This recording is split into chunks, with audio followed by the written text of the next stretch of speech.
from CV Linens, and today I'm showing you how you can transform our chiffon table runners into an angled chair sash. Let's get started. Find the center of the runner and place it over the top of the chair. Cover the top bar with the fabric. Wrap the fabric facing the seat around the side bar. Then, make a wrap around the side bar with the fabric hanging over the backrest. Gather the material under the bottom bar and tie a knot. Wrap the fabric around the bottom bar and make another tie. Flip the material over the bottom bar and style it as desired.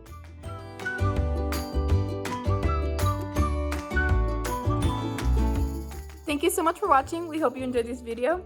Don't forget to stop by our social media pages for more event inspiration and subscribe for our latest videos. Also, make sure you click on the next video to see this chair sash idea in action.